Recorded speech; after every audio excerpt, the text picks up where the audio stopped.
Hello, my name is Reginald Bullock, author of Father to Son, A Guide to Growing Up in a Difficult World. I wrote this book in 1993-94. It took me about 6 months, and I was determined because there were several incidences that had occurred where I may have lost my life. My son was 4 years old, my daughter was 5 years old. And I was thinking, man, how do they grow up without a father, but still have the information that they needed from a father? So I decided to write him a letter. In the event anything happened to me, age 5, 10, 15, 20, the letter or envelope will be given to him. So it started off as just a letter. 56,000 words later, it became a lot more than a letter. A few people read it, said, Reggie, turn it into a book, and Father to Son, A Guide to Growing Up in a Difficult World was born. From 1994 to 2002, I went through all kinds of challenges to try to get it published, and iUniverse is who I published it through as a self-published author in 2002. But I'm proud of this book. It's a good book. So many people have given me great feedback, how it's helped them, how it's helped other people, folks in prison, people coming out of prison. I've given many of these away to young men who grew up without a father. I never had a father. And so now it's 2021. It's out on hardback, it's out on paperback, ebook, and now audio. So I want everybody to have a copy of the book. Now, of course, I want to make a lot of money. Now, buy it, subscribe to my YouTube channel, type my name in Google, buy the book. But I do want those who can't afford the book or don't have means to still have the information. So I'm putting it out there to the world for free. And those who have the means, buy it. And the hopes that it will help people. So this book has so many great chapters in it, and I will go through them one by one, individually, and you will hear the audio version of it.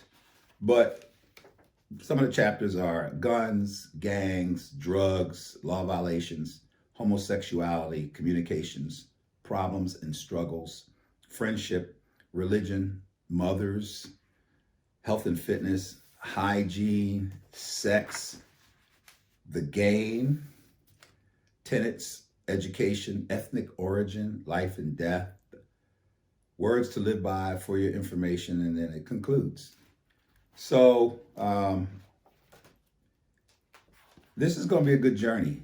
It has been a great journey for me, and I'm glad I'm getting to share it with you.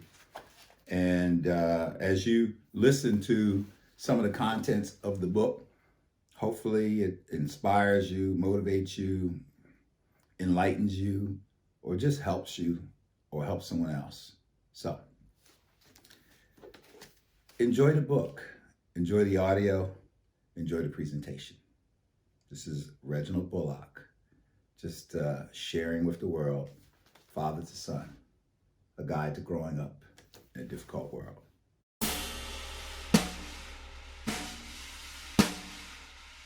This is Father to Son, a guide to growing up in a difficult world.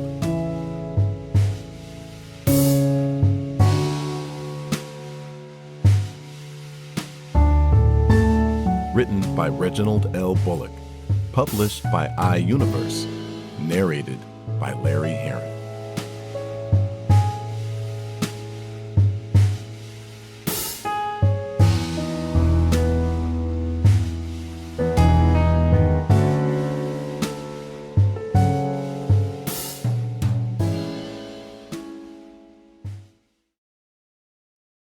A personal note to my son. Reggie, today is December 21st, 1993, and for several months I've been toying with the idea of writing you a father-to-son book in the event I become absent in your life. As you know, I was raised by my mother, your grandmother, Annie Marie Bullock Pompey. You also know I have never even met my father. Growing up without my father in my life has left a void that only he could fill. While it is very difficult to explain, it is easy to feel. Through this book, I will try to explain those feelings so that you may learn from my experiences without having to duplicate them all. Once I have completed this book, if that is possible, or rather terminated its continuance, perhaps I will also write one for your sister, Shanae. Although she needs a father's wisdom as well, I am more intimately familiar with the course of growing up from boyhood to manhood than I am about womanhood. Reggie, this book is for you.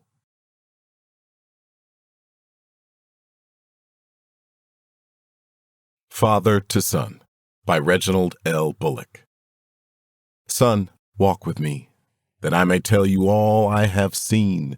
Wear my shoes, that you may learn what I have learned. Open your heart and mind, that I may teach you the ways of the world. Then stand on my shoulders, that you may see farther than I, and teach me all that you see.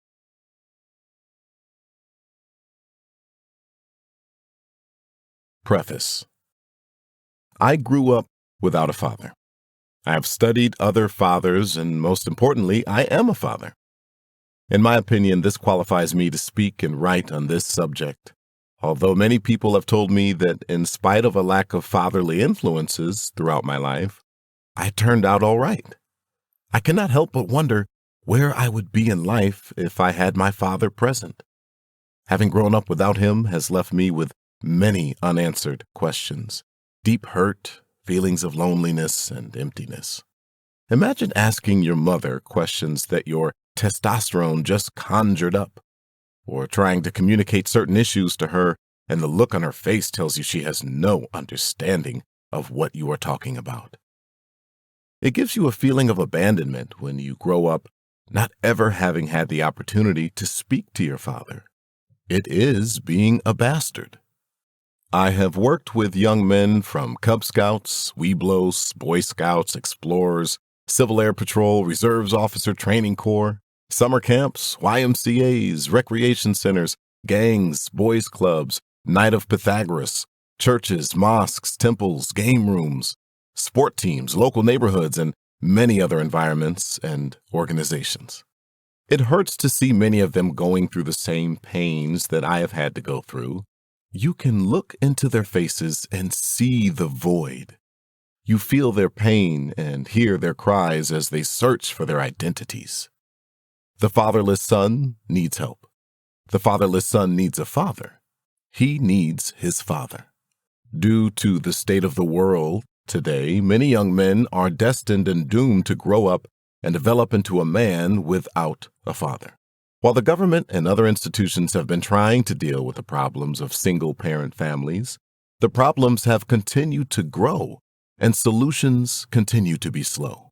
Perhaps the old cliché, "It takes one to know one," holds true in this instance.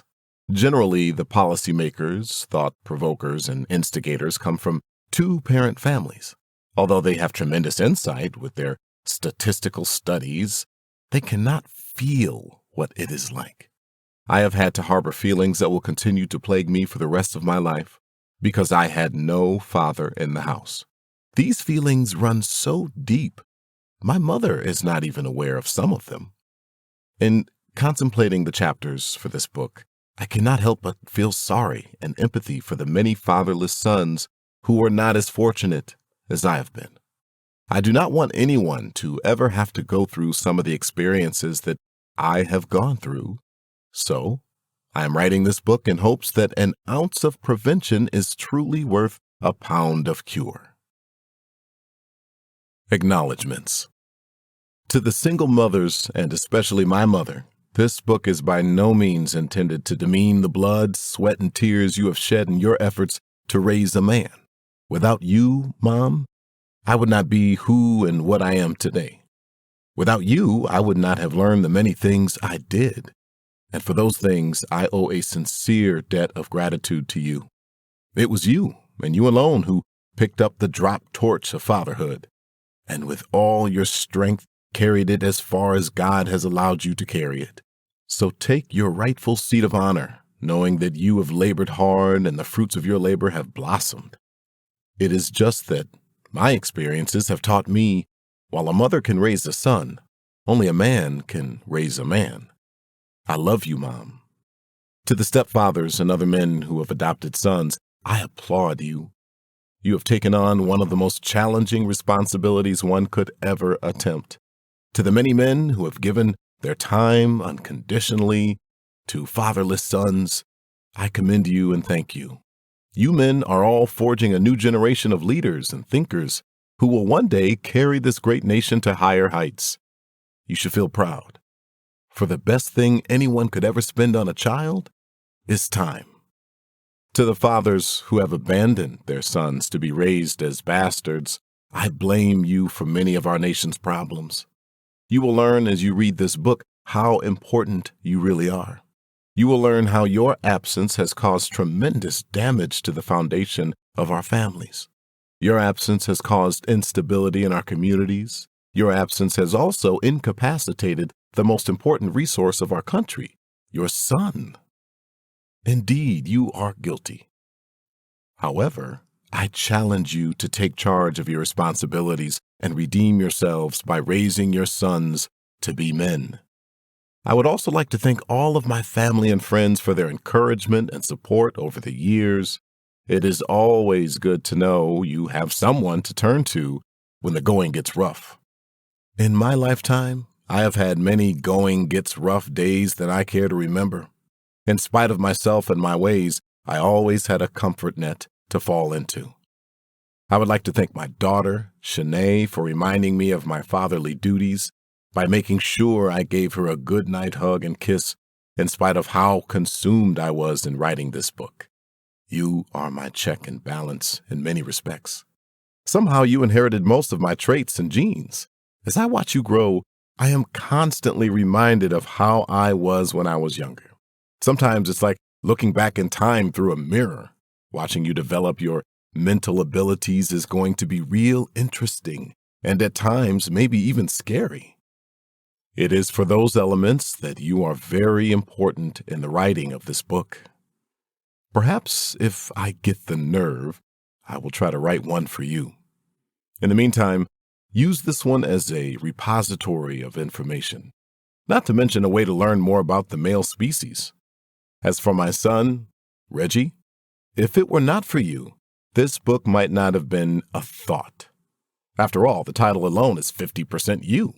I must first and foremost thank God for bringing you into my life, and then I thank you for being who you are. From birth to now, you have always been an inspiration to me. Your calm power, sense of pride, and compassion for others is far more advanced than I could have ever been at your age. Although I am your father, sometimes I wonder where you get your intellectual insight. At age 7, you had wisdom that I did not have even at the age of 12.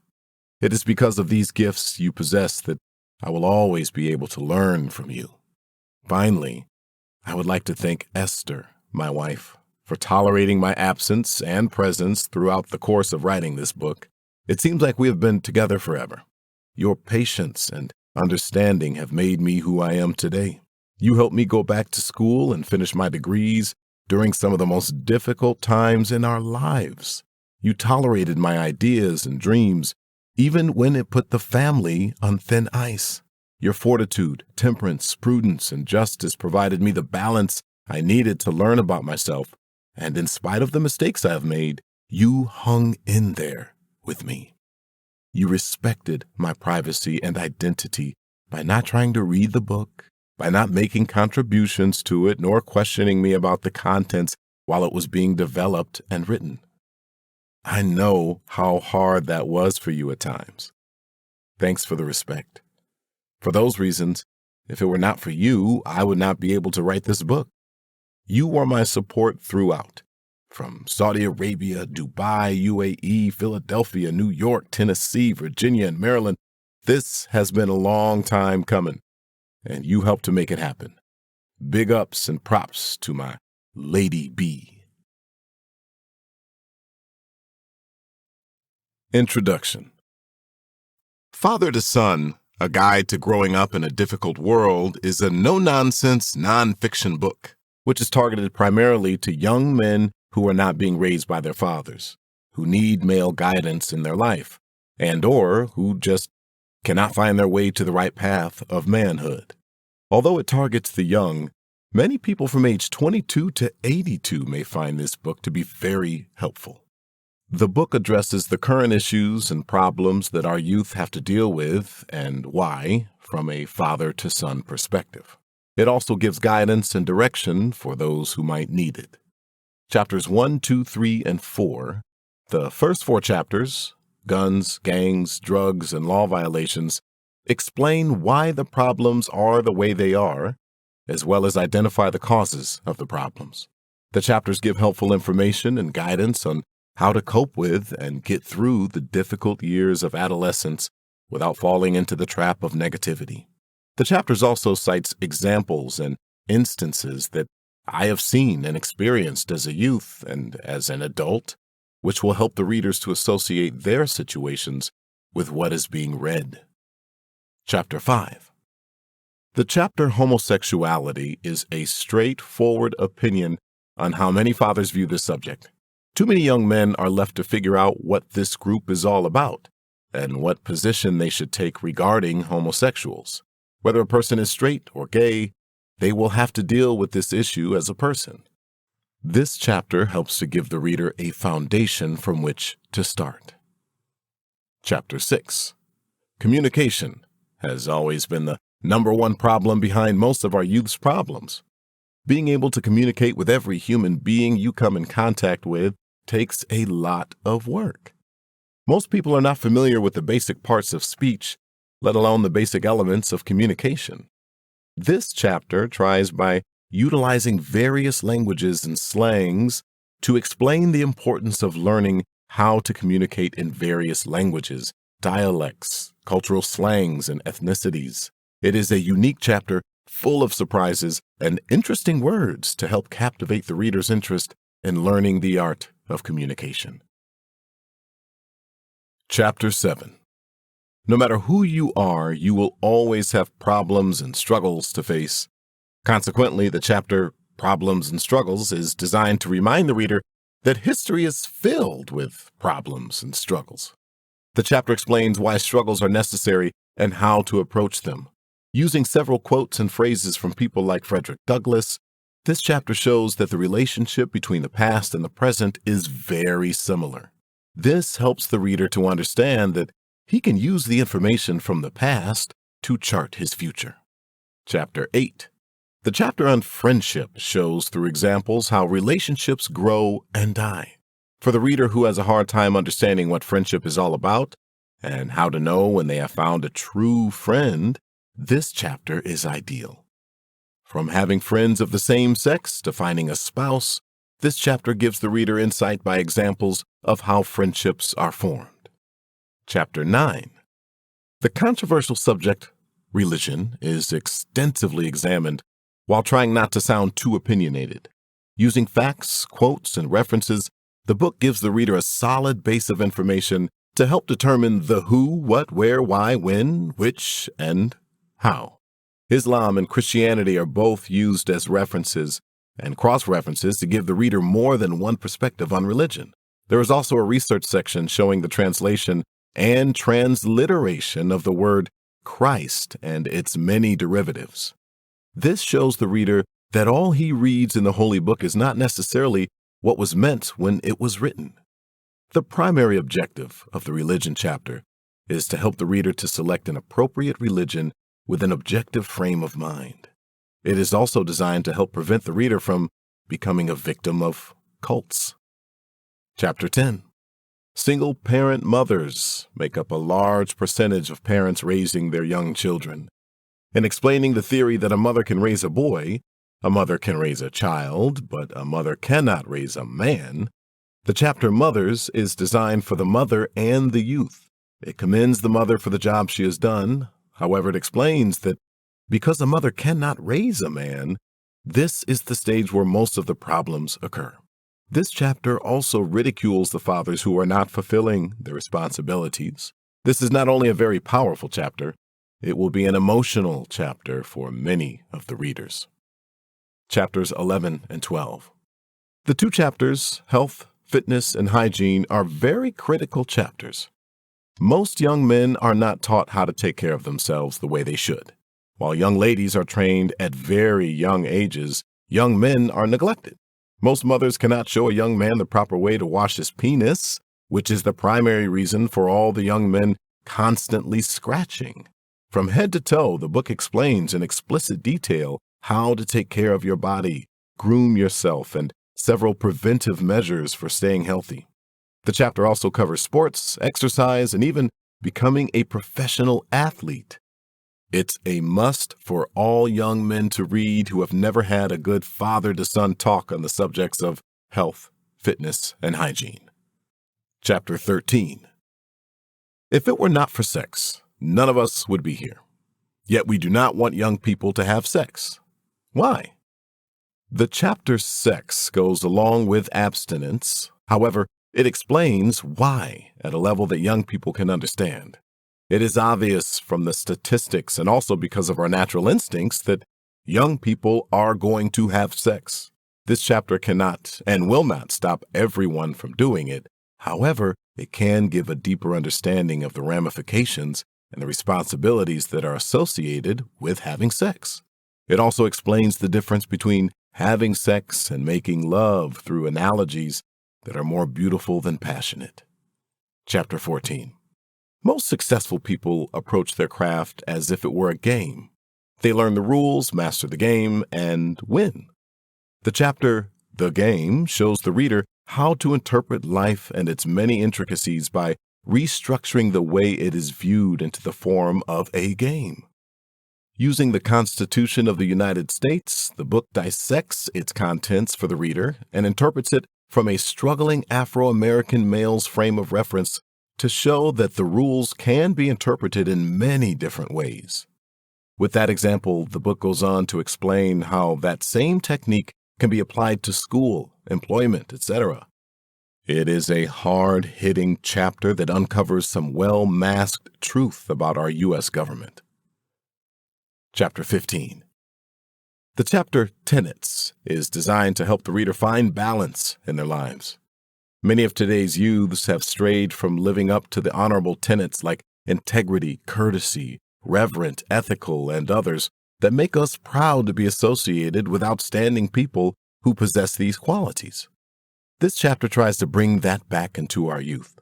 By utilizing the Boy Scout as an example and explaining the benefits of being a scout, as well as explaining the definition of several tenets, the book gives strong feelings towards someone with such a character. Chapter 16. Education, or the lack of, is one of our nation's largest problems, yet results are not happening. This chapter blames our government for their incompetence, lack of vision, and mishandling of the brains of our young U.S. citizens.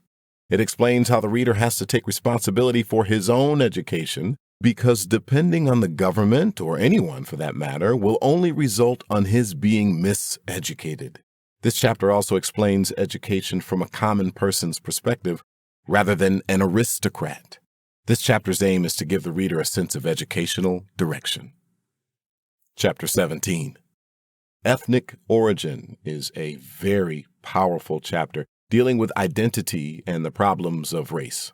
Using the atrocities of history as a premise, this chapter shows that it's all right to know your roots. It's all right to be upset at what occurred. However, we have to build from the past to be able to overcome in the future. It explains that the people of the past are not the people of the present. It also explains that no matter what color or ethnic origin you are, you need to be proud of your heritage and its contributions to the world. This chapter is full of self-esteem building material. Chapter 18. Life and Death is not as morbid as it is realistic. Too many people take life for granted, and so many people are afraid of death. Using examples, this chapter gives life and death the respect it deserves. It also tries to show the significance of both and how the reader fits into the scheme of things.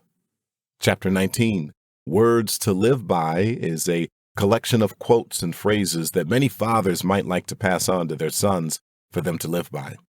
Some are famous sayings and some are original. Chapter 20. For Your Information is a chapter of selected short writings to help inspire the reader to not only be himself, but to be the best at what he does. It's the kind of writing that people would like to copy and put up on the wall. The topics, views, and statements expressed in this book are personal opinions, views, and statements. I welcome criticisms, analyses, and reviews which may substantiate or disprove what I have written. It is not intended to be a textbook, nor a lesson plan, but merely a guide for my son in the event I am no longer in his life. I began this book, Father to Son, specifically for my son as a repository of information. I feel all sons should be invested with knowledge by their fathers, so that they do not have to start from the beginning, making the same mistakes their fathers made. Although this book was meant to be privileged reading for my son, as I began getting deeper into the writing stages, I realized that such a book might be appreciated by more than just my son. After being encouraged by many people to publish it, I decided perhaps I should. Consequently, I have tried to write this book in such a manner that all who read it will be encouraged to reflect on their own life and experiences. Through this book, I will often use you and son, referencing my son Reggie. Feel free to substitute those words with any words or names you choose.